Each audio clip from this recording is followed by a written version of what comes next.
اس صورتحال کی وجہ سے ڈینور کو غصہ بھی آنا شروع ہو جاتا ہے۔ ڈینور بہت زیادہ جذباتی ہو جاتا ہے اور جلد ہی جج پر چلا اٹھتا ہے اور اسے بیہودہ باتیں کہنا شروع کر دیتا ہے۔ ڈینور جج اور اس کے خاندان کو مارنے کی دھمکی دینا بھی شروع کر دیتا ہے۔ ان حالات میں جج کو اپنے منصب کا خیال رکھتے ہوئے مکمل طور پر پروفیشنل رویہ اپنانا چاہیے تھا، مگر وہ ایسا نہیں کرتا کیونکہ ڈینور بہت زیادہ بدتمیزی سے پیش آ رہا تھا، جو کہ جج کے لیے مکمل طور پر حیران کن تھا، کیونکہ اس نے پہلے ایسے حالات اپنی عدالت میں کبھی بھی نہیں دیکھے تھے۔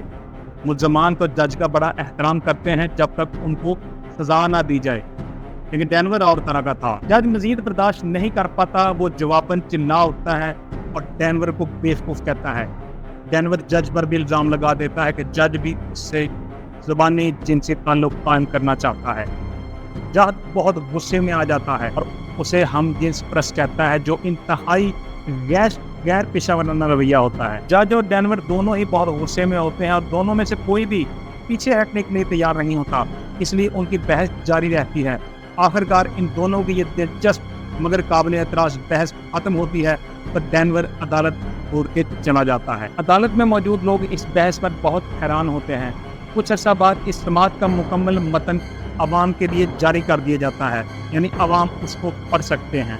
لوگ اسے پڑھتے ہیں اور دیکھتے ہیں کہ یہ بحث ڈینور اور جج کے درمیان اتنی مسئلہ خیز ہے، اس پر میمز بننا شروع ہو جاتے ہیں۔ پبلک کیے جانے والا سماعت کا یہ متن جسٹن اور ڈین کے ہاتھ بھی لگ جاتا ہے، جو کہ شو ریک اینڈ مورٹی کے کریٹرز ہیں۔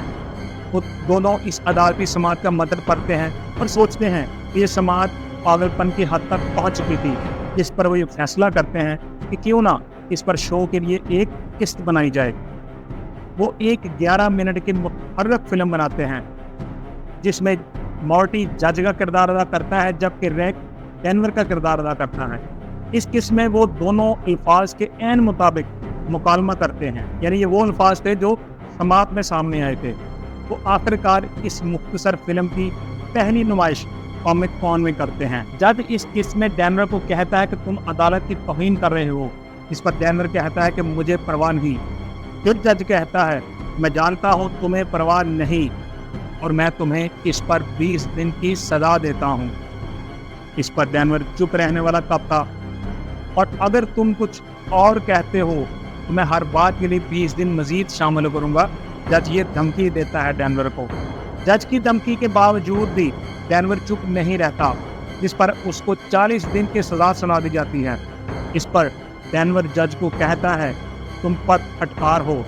اس پر جج اس کی سزا 60 دن کر دیتا ہے۔ ڈینور جج کی ماں کے حوالے سے بھی قابل اعتراض الفاظ استعمال کرتا ہے۔ اس پر جج اس کی سزا کو 10 سال کر دیتا ہے، مگر ڈینور کہاں چپ رہنے والا تھا۔ وہ جج سے کہتا ہے کہ یہ ایک کینگرو کوٹ ہے، مگر جج اس کو صرف اتنا کہتا ہے کہ تم جانتے ہو تمہیں بیوقوف ہونے کا آئینی حق حاصل ہے۔ یہ مختصر فلم ریک اینڈ مورٹی کے مداحوں کو بہت پسند آتی ہے اور اس کو اڈلٹ سویم نامی چینل پر 12 ملین سے زیادہ ویوز ملتے ہیں، یعنی کہ ڈینور کی بیوقوفی اس کو دھماکے دار طریقے سے مشہور کر دیتی ہے۔ یہ فلم دیکھنے کے بعد لوگوں میں ایک مکالمہ بھی شروع ہو جاتا ہے، جس کے حوالے سے ڈینور کو تو کوئی فرق نہیں پڑنے والا تھا، مگر جج کی زندگی بڑے برے طریقے سے متاثر ہونے والی تھی۔ لوگ جانتے ہیں کہ ڈینور پاگل ہو چکا ہے، لیکن جج کو ان حالات میں زیادہ پیشہ ور ہونا چاہیے تھا۔ نہ تو اس کو ملزم سے بحث کرنی چاہیے تھی اور نہ ہی اس کو بیوقوف کہتے ہوئے گالیاں دینی چاہیے تھی۔ یہ سماعت پبلک ہو جانے کے بعد عدالت کے حوالے سے ریاست ایک کمیشن تعینات کرتی ہے تاکہ وہ اس بات کی تحقیقات کرے کہ ایسا ہوا کیوں تھا۔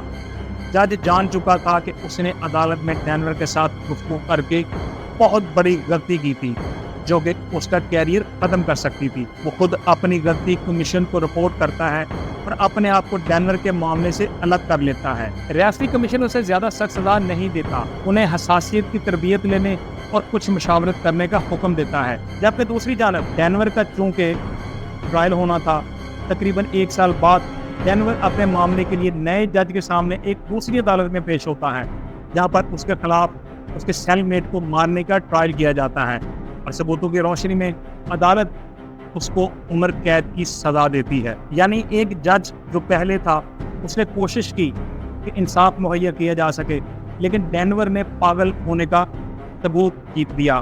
ثبوت کیا دیا؟ اس نے پاگل ہونا ظاہر کیا، حالانکہ وہ ایسا نہیں تھا، جبکہ وہی ڈینور دوسری عدالت سے لاپتہ ہے۔ آپ کے خیال میں کیا ڈینور کی جو یہ پروسیڈنگ تھی اس کو مشہور کیا جانا چاہیے تھا، اس پہ مینز یا اس پہ ایپیسوڈ بننی چاہیے تھی؟ ہمیں کمنٹ باکس میں ضرور بتائیے گا۔